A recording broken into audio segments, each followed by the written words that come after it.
నమస్తే మేము ఈరోజు డీసీ ఆఫీస్కి రావడం జరిగింది. డీజీపీ శివధర్ రెడ్డి గారికి మన వినతి పత్రం ఇవ్వడం జరిగింది. ఏమని ఇచ్చామంటే వినతి పత్రం, రాజ్యాంగంలో ఏ కులాలను కానీ ఏ మతాలను కానీ ఎవ్వరు కానీ తిట్టే హక్కు అనేది లేదు.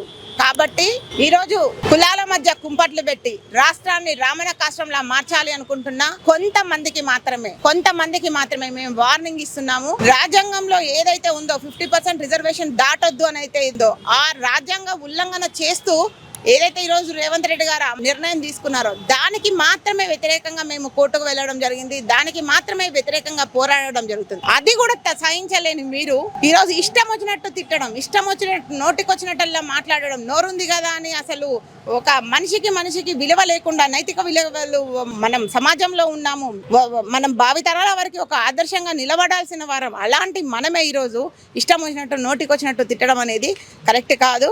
కాబట్టి ఏ రాజ్యాంగంలో కూడా కులాలను మతాలను తిట్టాలి అనేది లేదు. కాబట్టి మీరు దాని ప్రకారంగా యాక్షన్ తీసుకోవాలని చెప్పడం జరిగింది. అలాగే తీసుకుంటామని చెప్పి మాట ఇవ్వడం జరిగింది. ఇంకొకసారి కనుక ఎవరికి కూడా తిడితే మాత్రము వారి కేసు వాళ్ళ మీద ఖచ్చితంగా గట్టిగానే కేసు ఫైల్ అవుతుంది. వాళ్ళు చట్టపరంగా ఏవైతే ఎదుర్కోవాల్సి వస్తుందో అవన్నీ కూడా ఎదుర్కోవాల్సిన అవసరం ఉంటుంది. అంతవరకు మేము పోరాడతాం, ఊరుకునేదిలే. తిట్టడం అంటే మేము తిట్టవచ్చు, నోరుంది కదా ఇష్టం వచ్చినట్టు నోటికి వచ్చినట్టు మాకు రావా తిట్లు, మేము తిట్టలేమా? మాకు కూడా వస్తే మేము కూడా ఒక మంచి కమ్యూనిటీలో పుట్టిన వాళ్ళం, మంచి కుటుంబాలలో పుట్టిన వాళ్ళం, ఎందుకు పడాల్సిన అవసరం లేదు.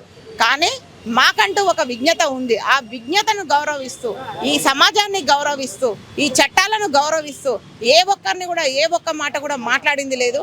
కానీ ఈసారి మాత్రం ఖచ్చితంగా ఊరుకునేది లేదు.